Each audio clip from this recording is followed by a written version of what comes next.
Kami bibit, ada yang kami beli, memang kita minta lah ya, supaya kita minta udah sih. Kalau di apa alatnya enak.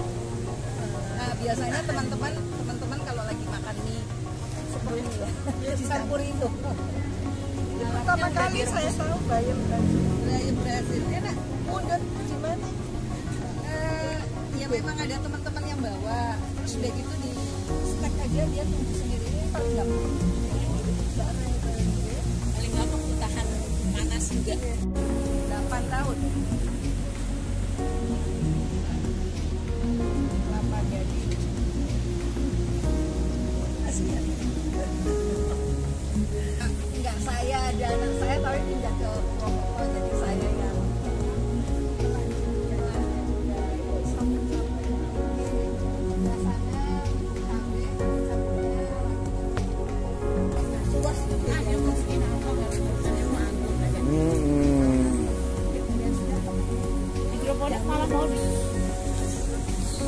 pertanian rooftop.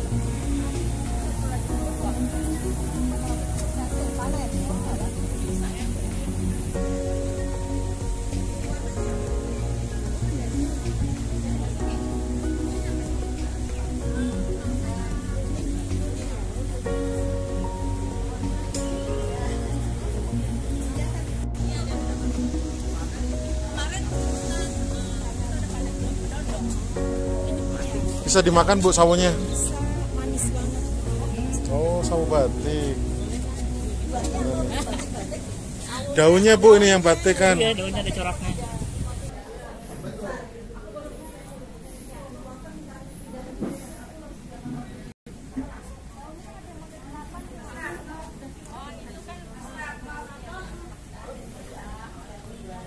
sedikit, kami ini teman pilah ini dari 2019, akhir 2019.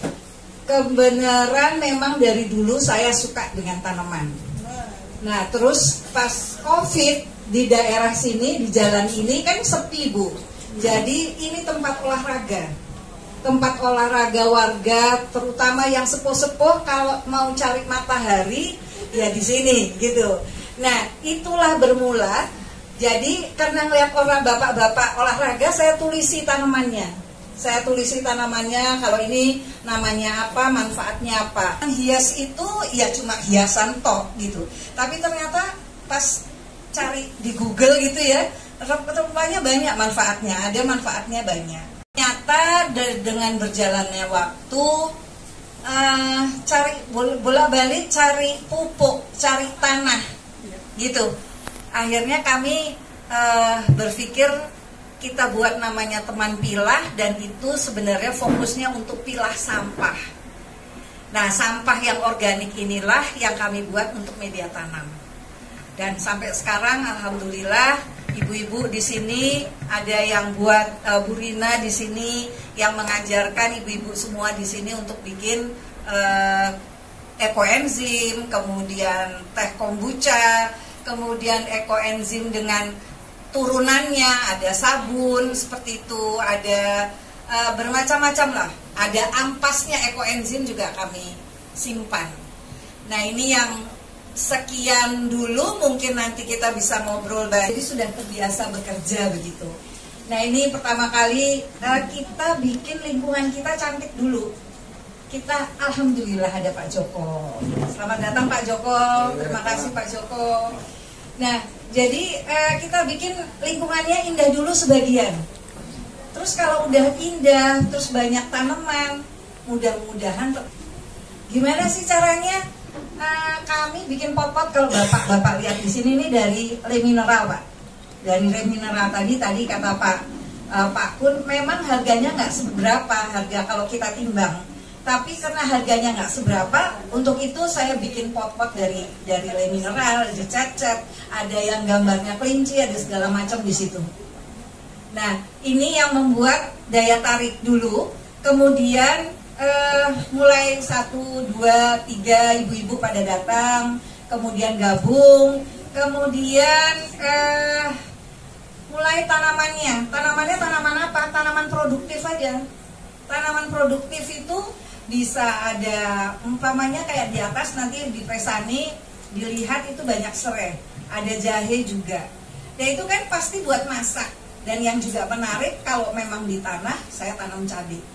Nah ini yang membuat menarik, sehingga itulah oh iya ternyata ada manfaatnya ya, orang pada akhirnya tetangga ikut-ikutan. Nah terus kami membentuk bank sampah di 2022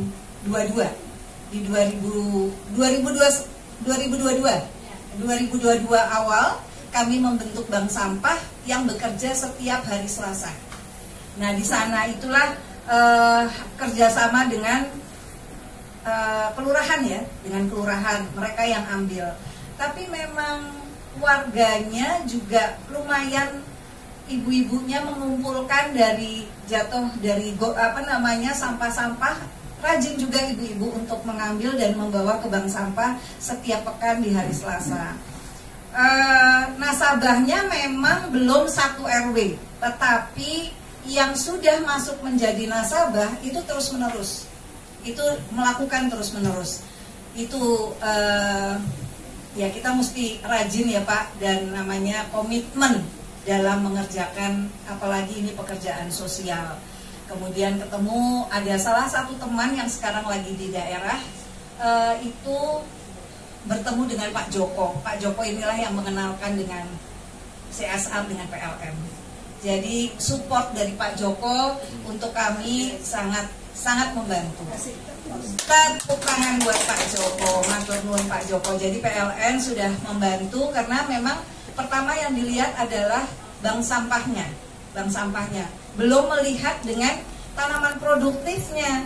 Tapi karena sudah ada perputaran ekonomi, untuk itu membantunya di bank sampah. Itu dulu Pak Kun. Nanti tentu Pak Joko yang luar biasa. Beliau ini betul-betul inovator, sudah mendapatkan berbagai penghargaan dari Bu Menteri KLHK ya. Cuman saya nggak ngikutin waktu itu, belum berjoin. Kami juga hadir tidak hanya dengan BRIN, kami BRIN ada berenam dengan Mas Kun. Mas Kun saya tarik gitu, biar tidak lepas gitu. Provokator, provokator gitu ya. Prof yang benarnya belum, tapi provokatornya sudah gitu. Kami berlima, ada Mbak Leti, Mbak Weni, Mbak Eko Tias, dan Mas Yusuf Maulana.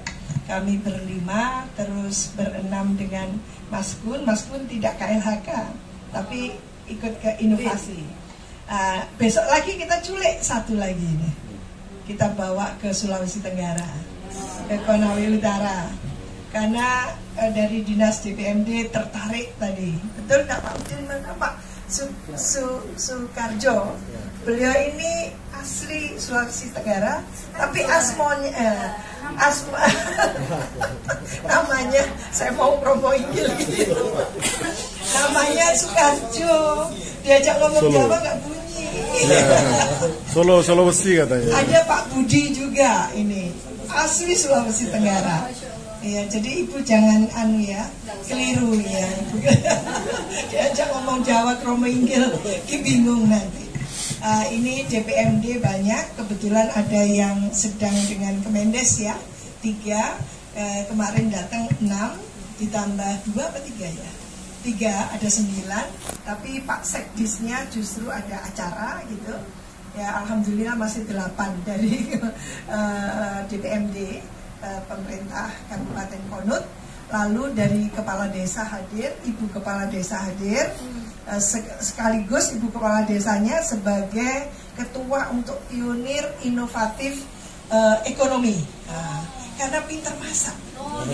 Jadi kalau Ibu Yani nanti ke sana, masakannya top markotop. Iya, jadi kami sudah dijamu berhari-hari di sana dengan ramuannya sendiri, dengan ditopang oleh ibu-ibu PKK. Jadi beliau ini kayaknya ibu kepala desa beneran ya. Nah, Pak kepala desanya ini tidak asli Sulawesi Tenggara, ada Sundanya kayaknya, Pak Mulya Saputra. Nah, namanya saja. Nah, kalau ini benar-benar ada campurannya, tapi yang Jawa tadi tidak ada campurannya Jawa. Terus ketua-ketua pionir kami hadirkan.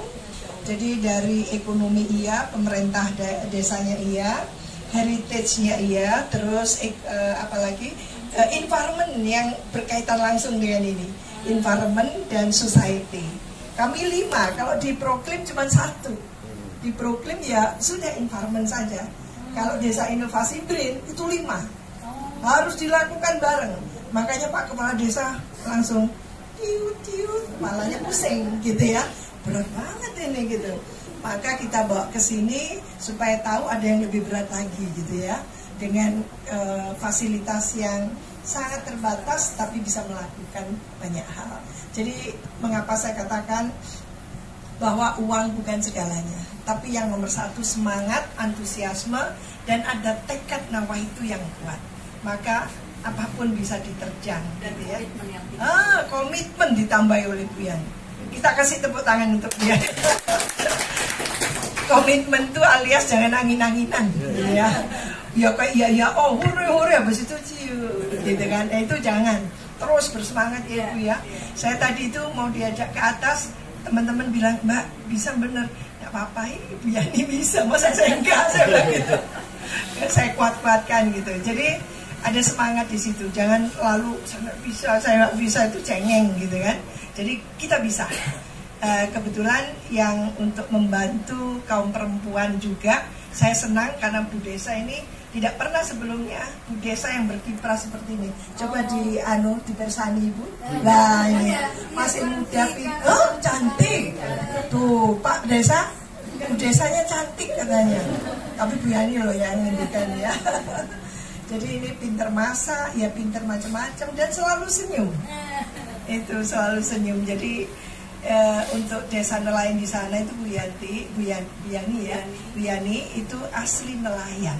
Tapi mereka pendatang sebagian besar Bugis, bukan orang Tolaki, bukan. Ada Tolaki tapi sebagian besar banyak yang Bugis. Tentu orang Bugis itu orang yang pantang menyerah, sepengetahuan saya. Betul tidak? Betul. Kalau gitu tidak boleh menyerah. Jadi fight istilahnya. Saya bisa kan gitu. Nah itu yang kelihatannya untuk masyarakat nelayan Muara Tinobu yang insya Allah kita akan lakukan kegiatan itu sampai November. Monggo Ibu, apa ilmu yang hebat-hebat ini bisa diberikan ke teman-teman. Nanti teman-teman dari Muara Tinobu bisa bertanya banyak hal.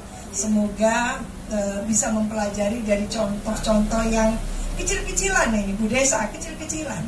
Kayak gini kan. Di sana ruangannya itu besar banget, luas banget, gitu ya. Bingung aja siapa yang mau bercocok tanam kan gitu. Maka ini menjadi inspirasi. Adalah tokoh untuk PHDS. Maka Popola hidup bersih dan sehat. Beliau yang memfasilitasi tentang pemeriksaan secara gratis itu di wilayah Jakarta Barat, Jakarta Utara dan Timur hampir 2.500 jiwa. Semua gratis. Nah ini barangkali apa resepnya? Ini contohnya di Jakarta ada Bu Yani.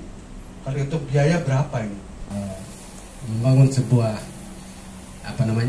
kegiatan itu butuh motivasi yang tinggi dan lain sebagainya. Oleh karena itu mungkin bisa disampaikan hal-hal atau apa namanya itu namanya kiat-kiat apa yang harusnya mereka lakukan sehingga bisa seperti ini gitu. Kami ini di RW 05 ini namanya juga di kota ya Pak ya, tidak punya tanah yang luas. Untuk itu kami gunakan pot. Musuhnya apa Pak sebenarnya? Musuhnya plastik. Nah, kenapa kami tadi menyampaikan bahwa yang pertama dilakukan adalah pilah sampah. Kalau ada plastik kecil masuk ke dalam tanah yang luas, kayaknya nggak pengaruh gitu. Tapi plastik permen masuk ke dalam pot itu akan berpengaruh. Jadi untuk itu sebelum kami buat apa namanya media tanam, kami mesti memilah sampah dulu. Nah, milah sampah itu pekerjaan yang ya boseni ya, kalau bahasa Jawa boseni gitu. Gila nih. Nah, nanti kalau udah selesai kan ya kami bikin yang namanya organik ya. Anorganik sudah masuk ke dalam bank sampah. Yang organik itu harus dijemur dulu Pak. Nah, dijemur itu, nah tetangga mulai, Bu, bau sampah. Namanya juga lahan kecil ya. Apa namanya, kami rumahnya di depan, anginnya ke depan, jadi baunya sampai ke depan gitu. Kami yang di sini juga bau kok Bu, gitu kan, jadi jauh gimana gitu. Karena mau nggak mau kami mengerjakan, kami yang berkotor-kotor, ya udahlah terima baunya sedikit nggak apa-apa lah. Tapi itu kan harus dijelaskan Pak. Gitu tadi Pak Kun bilang yang nggak enak apa sih? Ya itu termasuk yang nggak enak, dipadoni tanggani terus Pak, gitu kan. Jadi di apa namanya ditegur sama tetangga-tetangga. Nah ini yang itu dukanya. Tapi dengan komitmen kami ada beberapa cara sehingga kalau kami harus jemur, gimana caranya supaya nggak terlalu bau. Itu juga ada trik-triknya khusus. Kami semprot dengan bangsanya ekoenzim seperti itu. Apa namanya? Ada sebenarnya nanti itu ada sedikit film karena kami dari kemarin harus panen. Jadi memang nggak bisa dilihat sekarang, nggak bisa, waktu Proklin kemarin juga nggak bisa. Apa namanya, berasnya beras merah Pak, dan kami juga coba rasanya enak sama seperti beras yang lain. Artinya kita bisa kok melakukan banyak hal walaupun itu di kota besar, walaupun itu tidak di tanah. Nah, yang jadi kendala kalau itu tanahnya luas, kendalanya bakar sampah. Padahal kan harusnya nggak boleh ya Pak, polusi. Nah, yang apa namanya yang tidak kami lakukan yaitu nggak bisa kami, apalagi di kota nggak boleh bakar-bakar kan begitu. Nanti Bapak bisa melihat di sini ada lubang-lubang, mungkin sudah tahu ya biopori seperti apa. Itu untuk khusus untuk sisa makanan. Kalau yang dari dapur, cacahan kampung, mungkin seperti itu yang kami buat media tanam. Jadi hasilnya cukup bagus.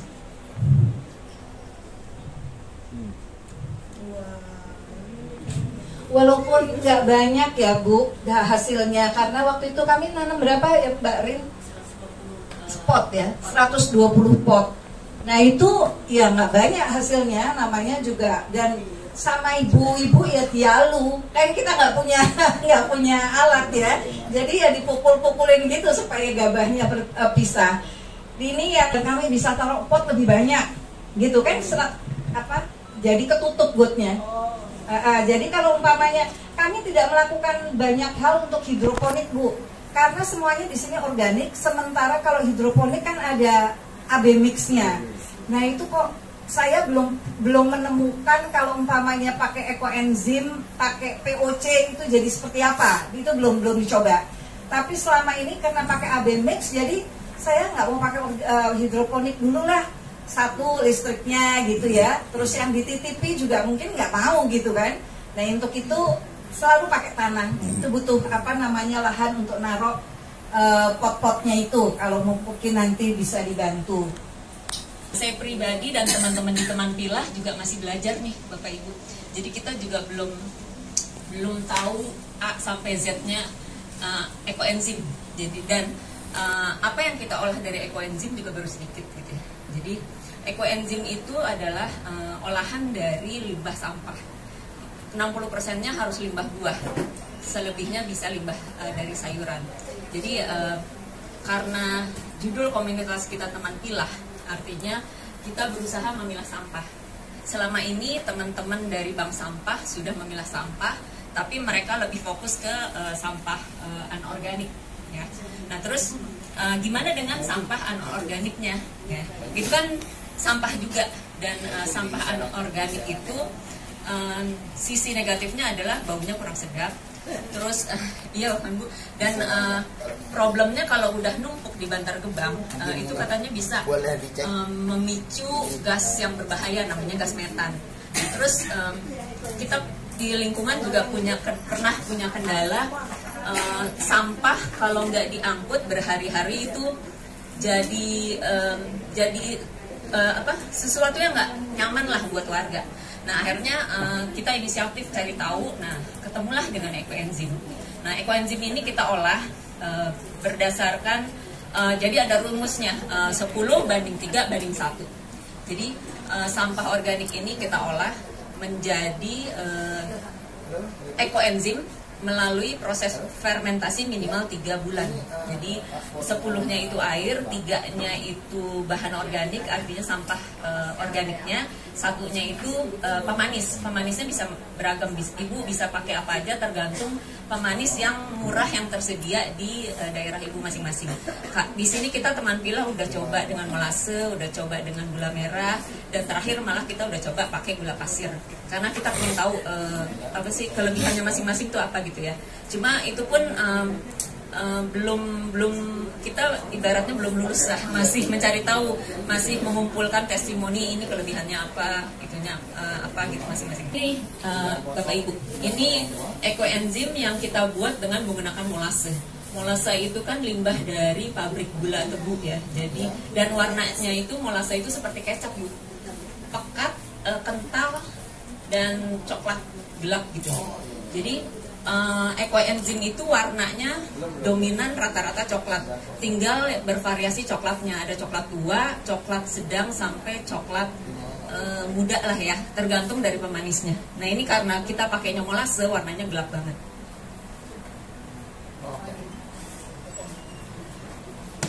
Nah ini produk turunan dari ekoenzim.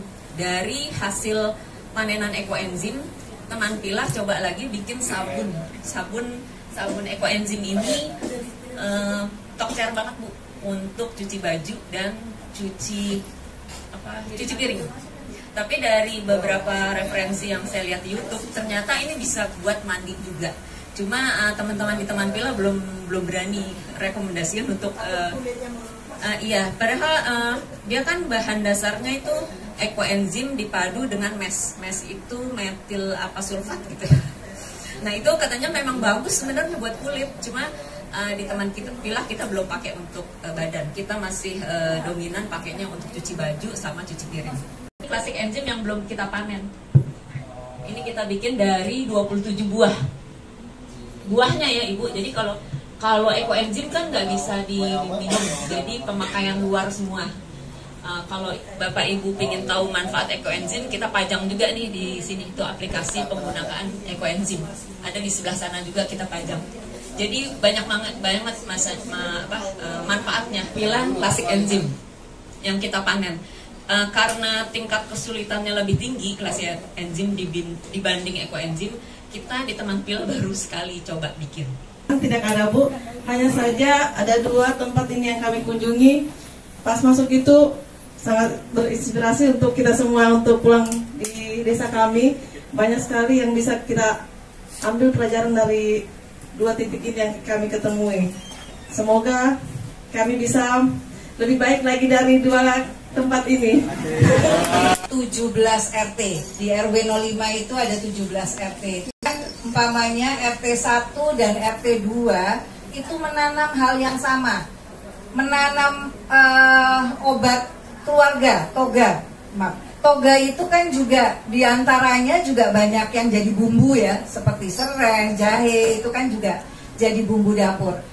Dari 17 RT kalau umpamanya di blok seperti itu 1-2 RT tanaman yang sama, kemudian RT 3, RT 4 mungkin tanaman buah, itu kita akan membuat apa ya? Kita bisa ketahanan pangan minimal kita bisa saling berbagi satu sama lain di satu RW itu bisa muter kebutuhannya karena semua menanam hal yang sama dan dikelompok-kelompokkan. Mungkin harapan